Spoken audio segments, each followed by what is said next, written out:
జగిత్యాల పట్టణంలోని పురాణపేట ఆంజనేయ స్వామి ఆలయంలో ఆదివారం అంగరంగ వైభవంగా శివపార్వతుల కళ్యాణ వేడుకలు నిర్వహించారు. భక్తులు విశేష సంఖ్యలో పాల్గొన్నారు. విచ్చేసిన భక్తులకు తీర్థ ప్రసాద వితరణతో పాటు కళ్యాణ అక్షంతలు అందజేశారు. ఉత్సవమూర్తులను ఒక ప్రత్యేక వేదికపై ఉంచి కళ్యాణాన్ని కొనసాగించారు. స్వామివారి నామస్మరణతో ఆలయమంతా మారుమోగింది. ఈ సందర్భంగా ఆలయాన్ని సర్వాంగ సుందరంగా అలంకరించారు.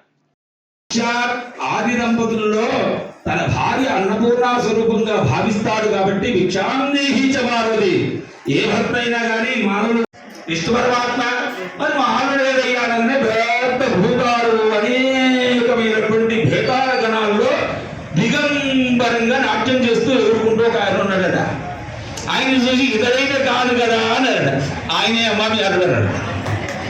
అల్లుడు నగ్నంగా ఉండి ఎగురుకుంటుంటే చుట్టూ భూత పేతాలుంటే ఏత్తకైనా ప్రాణం ధరిస్తుందా? ఒళ్ళంతా జలవించింది. హే పరమాత్మ, ఎవరైతే వద్దరో వాడే నాకు వెళ్తుండాలి. ఒక్కసారి భయకంపితురాలైపోయింది. మళ్ళీ అప్పుడు చెప్పాడట, ఈ రకంగా రుద్రుడు ఎలా ఉంటాడో అలా ఉన్నటువంటి విరబోసిన వెంట్రుకలతో కటిచర్మంతో గంధ స్వగంధ సాక్షర సకలారాధనై సుపూజితమస్తు. పరమాత్మ పాదాలు బ్రహ్మ కడిగిన పాదము అంటాం.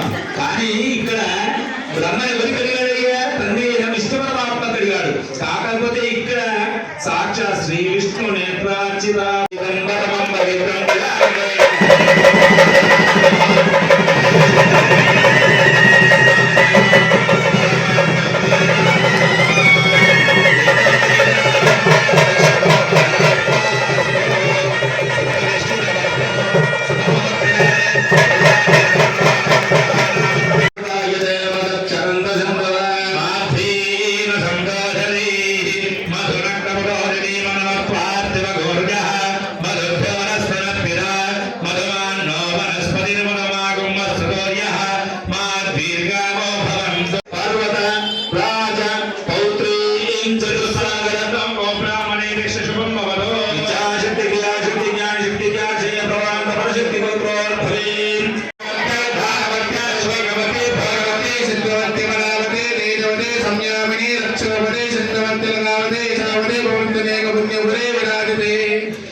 శాశ్వత శివలోక నిత్య నివాస సిద్ధ్యర్థం మమ జన్మ ప్రవృత్తి అస్మిన్ క్షణ పర్యంతం ఈహ జన్మనే పూర్వజన్మనే జన్మ జన్మాంతరేషు జ్ఞానతః అజ్ఞానతశ్చ సంభావిత మనోవాక్కాయ కర్మభిః బాల్య యౌవన కౌమార వార్ధకేషు మనోవాక్కాయ కర్మభిః కృత సమస్త పాపానాం అపనోధనార్థ సిద్ధ్యర్థం మమ సహ కుటుంబానాం క్షేమ స్థేమ స్థైర్య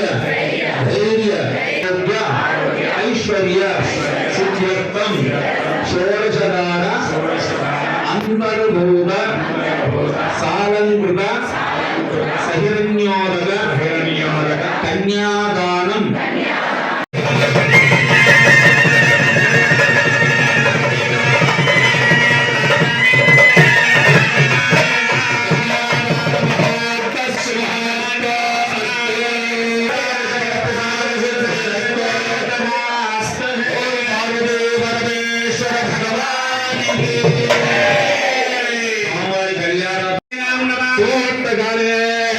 నాష్టకాని పడిస్వ